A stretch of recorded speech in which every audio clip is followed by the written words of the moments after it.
उत्तर प्रदेश के शाहजहांपुर जिले से एक बेहद ही हैरान कर देने वाली वारदात की खबर सामने आई है। यहाँ एक दिव्यांग पिता ने अपनी शादीशुदा बेटी की चाकू से गर्दन रेत कर हत्या कर दी, और वो भी महज इसलिए क्योंकि बेटी ने रात के खाने में मैक्रोनी बनाई थी और पिता को खाने के लिए नहीं दी थी। बस इस बात से ही दिव्यांग पिता बौखला गया और उसने सोती हुई बेटी का गला काट दिया।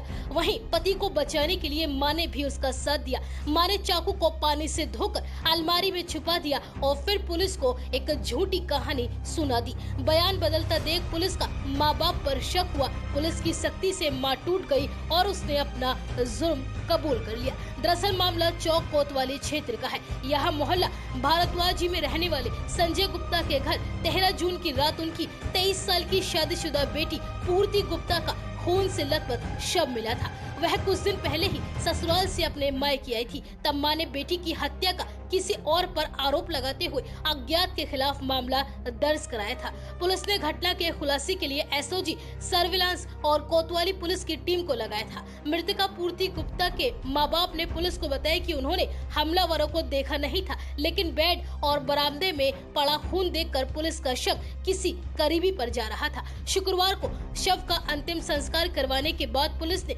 उसके माँ बाप को हिरासत में लेकर सख्ती से पूछताछ करनी शुरू की।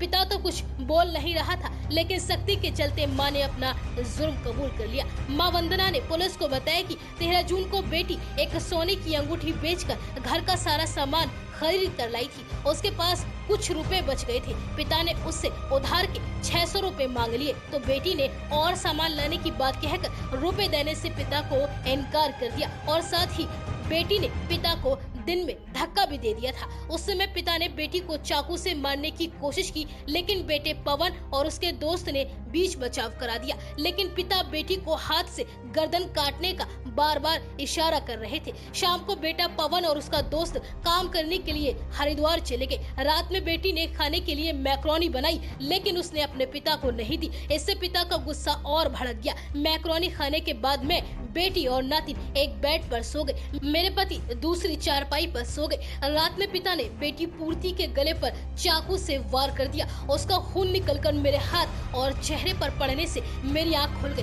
उसने दोबारा से वार किया। तब मेरी बेटी खून से लथपथ बरामदे की तरफ भागी और वहां जाकर जमीन पर गिरने के बाद उसकी वहीं मौत हो गई। इसके बाद मैंने फोन करके घटना की जानकारी अपने बेटे को दी। वहीं घटना के बाद मेरे पति जोर जोर से रोने लगे। उनको बचाने के चक्कर में मैंने चाकू धोकर उसको अलमारी में छिपा दिया। इसके बाद पुलिस मेरे बेटे की तलाश कर रही थी। बेटी को फंसता देखकर मैं परेशान हो गई और पुलिस को पूरी घटना की जानकारी दे दी। इस मामले में एसपी सिटी संजय कुमार ने बताया कि पिता ने ही बेटी की हत्या की थी। हत्या के बाद साक्ष्य छुपाने के लिए मृतका की मां ने भी पति का साथ दिया। चाकू को उसकी मां ने धोकर छुपाया था। फिलहाल पुलिस ने दोनों को गिरफ्तार कर जेल भेज दिया है।